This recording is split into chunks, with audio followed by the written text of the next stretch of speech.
Машрафкан Хажибаева акыркы 1 жылдан бери туруктуу жумуш менен камсыз болуп, тегүү цехинде иштеп жатат. Бул тармакта 10 жылдан ашык тажрыйбасы болгону менен буга чейин туруктуу иш орду болгон эмес. Ар кайсы күнүмдүк буйртма менен иштеген тегүү жайларында эмгектенип жүргөн. Азыркы ишкананы жумушчуларга 3 маал ысык тамак жана эртең менен кечинде үйгө каттаачу транспорт менен камсыздагандыгын жактырган.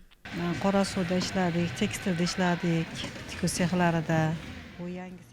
10 жылдык тажрыйбам бар. Ар кайсы жерде иштеп жүрдүм. Ушул фабрика жагып туруктуу иштеп калдым. Транспорт уюштурулган, айлыкты убагында берет. Ошонусу жакты.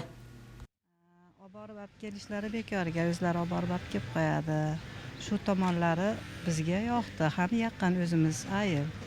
Ош шаарына жакын Кашкар Кыштак айылында жайгашкан бул тегүү цехинде учурда 100дөй жумушчу орун бош турат. Тегүү цехи негизинен 600 орунга ылайыкташкан. Жаңыдан иш баштагандыктан толук кандуу иштей элек. Эгерде келерки жылдан толук кандуу ишке кирсе, дагы 100дөгөн жумушчуларды табуусу керек болот.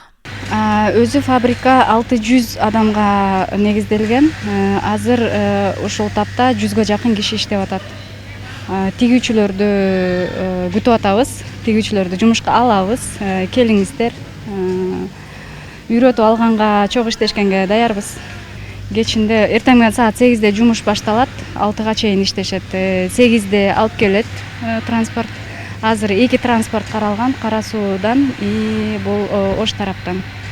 Акыркы жылдары тейлөө тармагында кызматкерлер жетишпей жаткандыгы боюнча өлкө жетекчилигине кайрылуулар түшүп, компаниялардын өкүлдөрү чет өлкөлөрдөн келе турган жумушчулар үчүн квоталарды көбөйтүүнү суранышкан. Мындан улам Кыргызстандын тегүү тармагына соңку жылдары Пакистан, Индия жана Бангладештен жумушчулар көп келе баштаган. Чет элдиктер сабалган окуядан кийин бир нече тегүү цехи жумушчулар кетип калып, иш токтой баштаганын айтып чыгышкан. Президент Садыр Жапаров жарандарды аталган тармактагы бош орундарга барып иштөөгө чакырууда. Мындай маңыздагы билдирүүсүн Facebook баракчасына жазган. Ошондуктан ушундай кайрылуу кылууга туура келди. Кимде-ким жумуш таппай жүргөн болсо, Эмгек социалдык камсыздоо жана миграция министрлигине кайрылыңыздар. Алар сиздерге жумуштарды сунуштайт. Эмгек акылардын көлөмү 20 000, 30 000 сом. Иш жөндөмдүүлүгүнө жана иштин көлөмүнө жараша мындан да жогору болот. Байланыш телефону 1899. Кыргызстандын жеңил өнөр жайындагы өндүрүлгөн продукциянын көлөмү өткөн жылы 62%га өскөн. Эмгек социалдык камсыздоо жана миграция министрлиги 2023 жылдын эсебинде Кыргызстанда 20 000ден ашуун бош жумуш орундары болгонун, 2024 жылдын май айына карата анын 6 000ден ашыгы дагы деле бош турганын билдирди. Министрлик ошол себептүү Кыргызстанда башка мамлекеттер сыяктуу чет элдиктердин өлкөгө келип иштөөсүнө уруксаат берип жатканын, чет элдик жарандар тегүү, тейлөө жана башка багыттарда муктаждыктарды канааттандырарын белгилеген. Жеке бизнес ээлери чет элдиктер жумушуна так өз убагында келип, айрым учурларда коюлган графигинен дагы ашыкча иштей турганын айтышат. Биздин жарандарыбыз көпчүлүгү Россия жана башка кошуна өлкөлөргө иштөөгө кетип, азыр туруктуу жайгашып алышкан.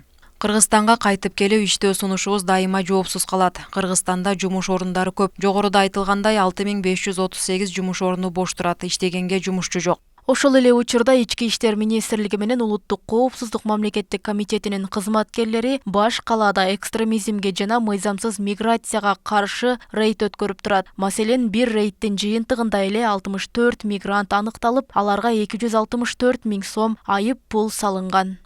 Роза Акматжан кызы, Адилбек Абдакимов, Ош ТВ.